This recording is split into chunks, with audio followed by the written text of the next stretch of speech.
l'œuvre n'est plus figée. C'est ça vraiment la caractéristique de Agam. Elle change selon l'angle du regard, la lumière ou le déplacement du spectateur. Pour Agam, l'art n'est pas un objet immobile accroché au mur. L'œuvre doit vivre, elle doit évoluer et dialoguer avec celui qui la contemple.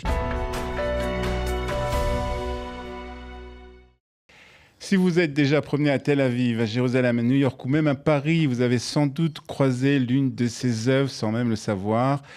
Pionnier de l'art et maître de la couleur et du mouvement, le sculpteur et peintre Yaakov Agam s'est éteint hier. À l'âge de 98 ans, ses créations ont transformé l'espace public et marqué plusieurs générations. Pour évoquer sa vie et son œuvre et son héritage surtout de cet immense artiste israélien. Nous sommes contents et très heureux de recevoir Cathy Choukroun. Bonjour Olivier. Cathy, pour évoquer cet immense artiste qui a disparu, qui a marqué vraiment plusieurs... Israélien, qui est né à Rishon LeZion. Voilà, et qui a quand même un rapport très important, je suppose qu'on va en parler, avec la France. Si vous deviez, Cathy, quel est le caractère principal de l'œuvre de Yaakov Agam ? C'est le mouvement. C'est l'artiste qui a mis le mouvement au cœur de son œuvre. Alors, Israël, comme vous l'avez dit, Olivier, vient de perdre vraiment l'un de ses plus grands ambassadeurs culturels. C'est ce qu'on peut dire de Yaakov Agam, qui s'est éteint à l'âge de 98 ans. Il a laissé derrière lui une œuvre profondément marqué par l'art contemporain et l'art cinétique, évidemment. Il est né à Rishon LeZion sous le nom de Yaakov Gipstein. Agam était simplement un artiste. Alors, ce n'était pas un peintre ou un plasticien ou un sculpteur. C'était un visionnaire. Pourquoi ? Parce que dès les années 50, il participe à la naissance d'un nouveau courant artistique, l'art cinétique. On peut dire que c'est un peu le père de l'art cinétique. Une révolution dans le monde de l'art puisque l'œuvre n'est plus figée. C'est ça vraiment la caractéristique de Agam.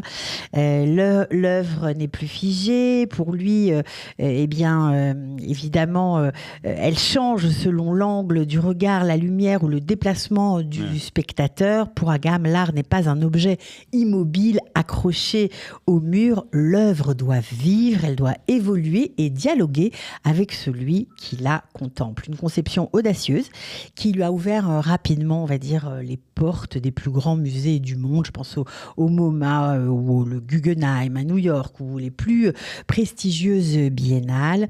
Il a également eu, on va dire, ses heures de gloire à Paris, vous l'avez dit, notamment au centre Pompidou où est exposé son fameux salon, son salon grandeur nature. Alors c'est une espèce de pièce translucide, multicolore, comme on peut dire que c'est une ode magique au soleil.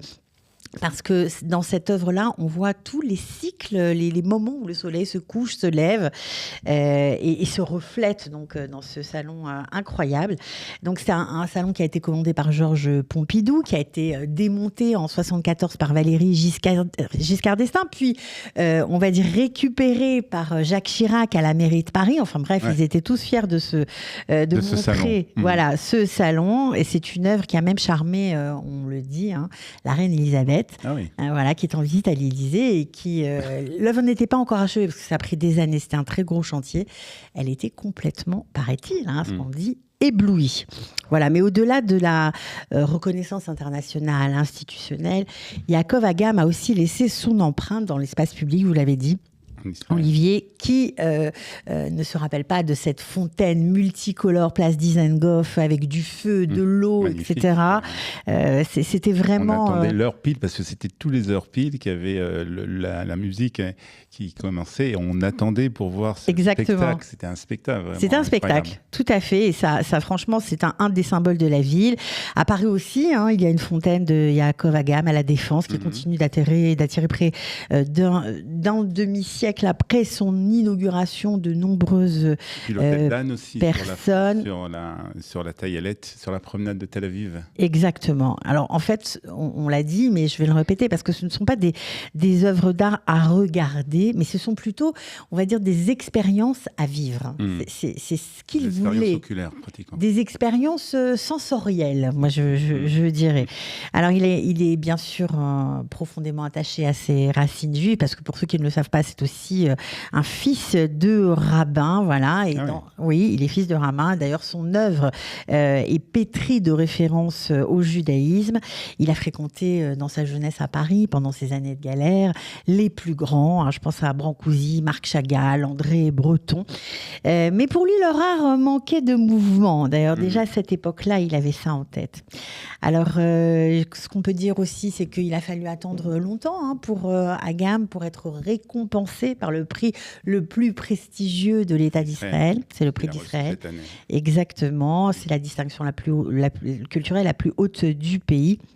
Une récompense qui est enfin venue couronner 70 ans de création et d'innovation. Mais il faut dire quand même que c'est l'un des seuls artistes qui a un musée à son nom, qui a eu un musée à son nom. On va en parler. Le musée de Rishon LeZion, extraordinaire, que je conseille à tout le monde d'aller voir. Agam, on va dire, aimait dire que la créativité était au cœur même du judaïsme. Et cette phrase résume peut-être le mieux son héritage, car son œuvre nous rappelle que rien n'est jamais totalement fixe, que tout dépend du regard que l'on porte sur le monde et que le mouvement est parfois la meilleure façon de comprendre la réalité.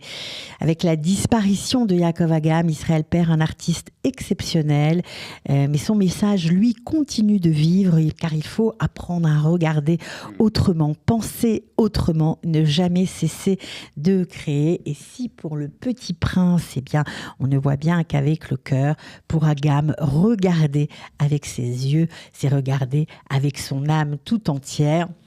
Alors franchement, on vous l'a dit, on vous engage tous les deux, Olivier et moi, à aller voir le musée de Yaakov Agam, consacré exclusivement à son œuvre. C'est extraordinaire parce que là-bas, vous pourrez toucher les tableaux, les regarder à l'endroit, à l'envers, de gauche ou de droite. Tout prendra sens et c'est ça qui est absolument exceptionnel parce qu'à chaque fois, on voit autre chose. Voilà. Donc, paix à son âme, on embrasse sa famille. Parce que c'est vraiment une figure qui nous quitte et on est triste avec eux. Voilà, merci beaucoup pour ce bel hommage à Yaakov Agam et Cathy. Et comme on l'a dit, on vous invite vraiment à aller voir ce musée si vous n'avez pas été, ou aller le revoir en tout cas, c'est l'occasion jamais. Merci beaucoup Cathy, bonne journée.